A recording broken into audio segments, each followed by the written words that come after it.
Bapak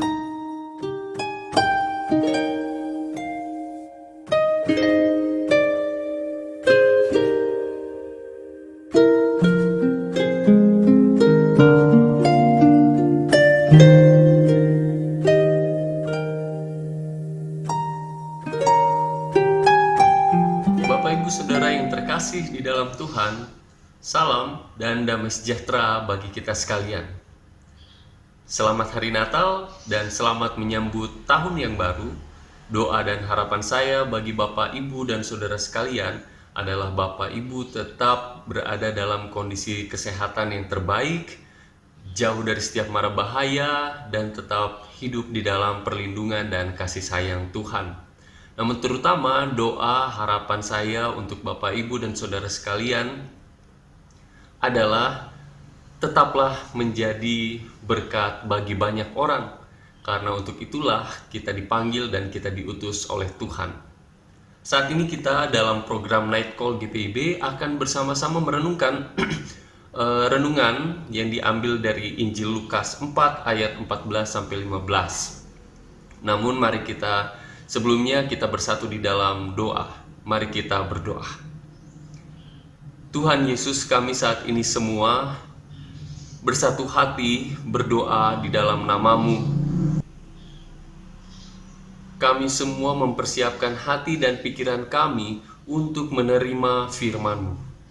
Tuhan, kami percaya dan kami selalu mengimani firman Tuhan yang kami renungkan, yang menjadi bagian kehidupan kami ini, akan terus mendidik kami, mengkritik kami, memperbaharui kami, bahkan membuat kami dan kehidupan kami menjadi lebih baik bersama dengan Tuhan. Oleh karena itu ya Tuhan, saat ini berfirmanlah kembali atas kami semua melalui perenungan firman yang akan kami nikmati bersama ini. Berfirmanlah atas kami karena kami selalu membutuhkan firman Tuhan. Hanya dalam nama Tuhan Yesus Kristus kami berdoa dan mengucap syukur. Amin. Bapak Ibu Saudara yang terkasih dalam Tuhan, pembacaan kita diambil dari Injil Lukas 4 ayat 14 sampai ayatnya yang ke-15, yang menyatakan demikian bagi kita sekalian. Dalam kuasa Roh kembalilah Yesus ke Galilea, dan tersiarlah kabar tentang Dia di seluruh daerah itu. Sementara itu, Ia mengajar di rumah-rumah ibadat di situ, dan semua orang memuji Dia. Demikian pembacaan Alkitab. Terpujilah Tuhan Yesus Kristus.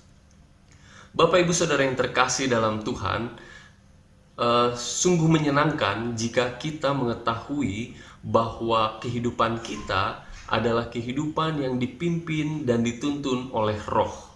Roh yang kita imani, roh yang kita percaya adalah roh Tuhan itu akan memberikan kita kekuatan, roh yang memberikan kita penghiburan, bahkan roh yang memberikan kita kemampuan untuk kita melakukan hal-hal yang baik menurut kehendak Tuhan. Saat ini kita semua mengingat bahwa sebelum teks ayat 14-15 ini kita baca, pada Lukas 4 ayat 1 ada pernyataan yang sama seperti di ayat yang 14, yaitu Yesus yang penuh dengan Roh Kudus. Dan jika kita lihat di ayat 14, sama, dalam kuasa Roh kembalilah Yesus ke Galilea. Jadi di sini kita diperhadapkan dengan suatu kenyataan yang sama, bahwa Yesus yang dalam raga manusianya itu tetap berada di bawah pimpinan Roh. Namun roh yang di pasal 4 ayat pertama ini adalah roh yang memberikan Yesus kekuatan untuk menghadapi setiap cobaan-cobaan yang datang dari iblis. Kita tahu dan kita pasti paham bahwa apa yang ditawarkan oleh iblis saat itu di padang gurun adalah potret dari hawa nafsu atau keinginan-keinginan duniawi yang jika manusia biasa pasti atau mungkin saja akan tergiur dengan tawaran-tawaran iblis itu. Tetapi karena dalam pimpinan Roh, Yesus yang saat itu dalam raga manusia, dia bisa mempertahankan eksistensi roh itu dan hakikat roh yang membawa kebenaran itu, yang selalu menyatakan kebenaran itu, membuat Yesus tetap bertahan pada hakikatnya, yaitu Sang Kudus. Bapak Ibu Saudara sekalian yang terkasih dalam Tuhan, setelah Kristus melakukan hal itu, Yesus melakukan hal itu, melawan pencobaan itu, di sini Yesus ingin menunjukkan secara gamblang bahwa ada perbedaan dari roh yang dimiliki si iblis dan roh yang dimiliki oleh Yesus itu. Dan setelah Yesus mengalahkan roh yang jahat yang begitu mencobai manusia dengan keinginan-keinginan duniawi itu, ia menunjukkan betapa ia berada di bawah pengaruh roh yang sangat baik, roh yang sangat kuat. Dan setelah mempertahankan dirinya terhadap serangan-serangan iblis di pencobaan-pencobaan itu, ia justru sekarang dalam teks kita mulai bertindak secara ofensif, mulai bertindak secara ofensif untuk melakukan hal-hal yang baik, untuk melakukan hal-hal yang berlawanan dari apa yang iblis lakukan.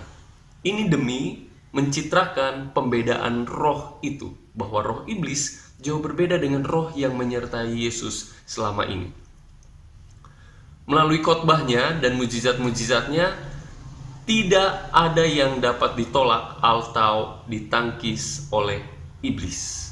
Dengan kata lain, teks kita di sini mau mengatakan bahwa ketika Tuhan mulai mengajar di rumah-rumah ibadat, itu adalah salah satu bentuk tindakan ofensif terhadap perilaku iblis pada Yesus. Nah, Bapak, Ibu, Saudara sekalian yang terkasih dalam Tuhan Yesus Kristus, apa yang dikatakan di sini secara umum tentang pemberitaan Tuhan dalam setiap rumah-rumah ibadat atau pengajaran-pengajaran Tuhan dalam rumah-rumah ibadat, di situ justru pengajaran-pengajarannya menyenangkan banyak orang, menyenangkan hati banyak orang, dan semua orang, dikatakan di ayat 15, semua orang akhirnya memuji dia atas pengajaran-pengajarannya. Namun yang menarik adalah di Galilea inilah, dimulai dari sinilah penghinaan akan Kristus atau kebencian-kebencian akan Kristus juga terjadi dari pihak-pihak yang lain yang tidak merasa sinkron dengan eksistensi Yesus saat itu. Mereka merasa diri mereka ada yang terancam atau terganggu kepentingannya, sehingga mereka merasa Yesus itu suatu gangguan, suatu ancaman keberadaan kelompok atau pihak-pihak tertentu saat itu. Bapak, Ibu, Saudara sekalian, saat ini kita semua diajak untuk kembali merenungkan roh yang ada dalam diri kita. Kita semua tahu dan kita semua pasti percaya bahwa roh yang tinggal di dalam diri kita adalah roh Kristus itu sendiri. Roh yang memberikan kekuatan, roh yang memberikan damai sejahtera, roh yang memberikan penghiburan. Tapi Bapak, Ibu, Saudara sekalian, yang harus kita ingat dan kita perhatikan lagi dalam kehidupan kita, jika kita masih memiliki rasa benci kepada orang lain, jika kita masih sulit untuk mengampuni orang lain kepada kita, jika kita masih sering menyakiti sesama kita hanya karena ego kita, pertanyaannya adalah, apakah betul itu pekerjaan roh yang dari Kristus itu? Apakah betul itu pekerjaan roh yang membedakan roh iblis dan roh yang mendampingi Kristus, atau roh yang hadir menyertai Kristus pada saat pencobaan di padang gurun itu? Dan bahkan saat roh itu membuat Yesus mampu mengajar hal-hal yang baik untuk banyak orang di rumah-rumah ibadat. Bapak, Ibu, Saudara sekalian yang terkasih dalam Tuhan, mari kita kembali bersama-sama merenungkan hal-hal ini, terutama menjelang akhir tahun dan akan memasuki tahun yang baru.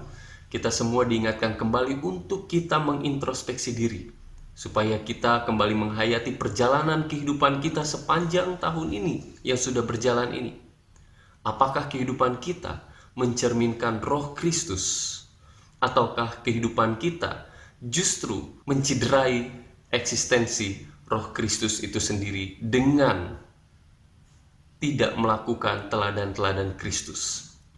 Karena tentu saja yang kita pahami dan kita ketahui adalah bahwa roh Yesus Kristus yang hadir dalam kehidupan kita, yang hidup di dalam diri kita ini, adalah roh yang menuntun kita untuk melakukan hal-hal yang baik, roh yang memberikan kita kemampuan untuk menghadirkan damai sejahtera, dan roh yang memberikan kita kekuatan untuk bersaksi dan menjadi berkat bagi banyak orang. Hayatilah terus eksistensi roh Tuhan itu di dalam diri kita, supaya kehidupan kita senantiasa menjadi lebih baik dan semakin diperbaharui di dalamnya. Tuhan Yesus memberkati kita sekalian. Tuhan Yesus menyertai Bapak Ibu Saudara sekalian dimanapun Bapak Ibu Saudara berada dan diutus. Amin. Mari kita bersatu dalam doa. Ya Tuhan, kami bersyukur dan berterima kasih untuk kesempatan kami saat ini bersama-sama merenungkan firman-Mu. Kami kembali diingatkan tentang eksistensi roh yang membuat kami mampu melakukan banyak hal. Roh Tuhan yang tentunya membuat kami sanggup melawan keinginan-keinginan duniawi yang justru akan menjebak kami dalam hal-hal yang membuat kami jatuh ke dalam dosa. Tuhan, kami juga diingatkan melalui roh yang Tuhan anugerahkan bagi kami dalam kehidupan kami. Kami pun diberi kuasa dan kemampuan untuk kami mengajar, untuk kami memberitakan hal-hal yang baik, untuk kami bersaksi tentang teladan Yesus Kristus. Bahkan tidak hanya bersaksi melalui perkataan, tapi juga perbuatan dan pola berpikir kami ya Tuhan. Tuhan Yesus, mampukan kami untuk hidup menurut kehendak Tuhan. Karena kami tidak ingin mengecewakan Tuhan dengan mengabaikan roh yang Tuhan anugerahkan pada kami dalam kehidupan kami ini. Tuhan Yesus, kami juga saat ini bersyukur dan berterima kasih untuk kesempatan kami hidup. Karena di dalamnya kami boleh menikmati banyak hal. Tuhan, di dalam kehidupan kami boleh menikmati sukacita, kami boleh menikmati gembira, kami boleh menikmati rasa senang, ataupun sedih, ataupun duka cita. Tuhan, semuanya itu kami percaya. Dalam setiap alur kehidupan kami, Tuhan tetap beserta dengan kami, memberikan kami kekuatan, kemampuan, dan kedewasaan dalam menghadapi setiap kenyataan dan fakta hidup. Tuhan Yesus, sebentar kami juga akan beristirahat. Kami mohon kepadamu supaya melalui roh Tuhan juga kami dilindungi oleh Tuhan dari setiap mara bahaya, bahkan ketika kami sedang beristirahat. Tuhan Yesus, kami berdoa untuk saudara-saudara terkasih kami yang lain, yang saat ini mungkin dalam kehidupan mereka banyak pergumulan-pergumulan yang harus mereka tuntaskan, yang harus mereka selesaikan. Bersama dengan roh-Mu ya Tuhan, tuntunlah mereka kepada hal-hal yang baik dan solusi-solusi yang baik. Karena Tuhanlah sumber solusi terbaik dari setiap pergumulan-pergumulan kami umat manusia. Jangan biarkan kami berpegang pada pemahaman dan pengetahuan kami masing-masing, tapi biarkanlah kami berpegang teguh pada firman Tuhan yang adalah sumber kekuatan kami. Inilah kami Tuhan, bukannya kami datang untuk kehendak kami di dalam doa ini, tapi jadilah kehendak Tuhan atas kehidupan kami semua. Kami berdoa di dalam nama Tuhan Yesus Kristus, Tuhan dan Juru Selamat kami yang hidup. Amin. Selamat beristirahat malam hari ini, Bapak Ibu Saudara sekalian. Tuhan Yesus memberkati kita.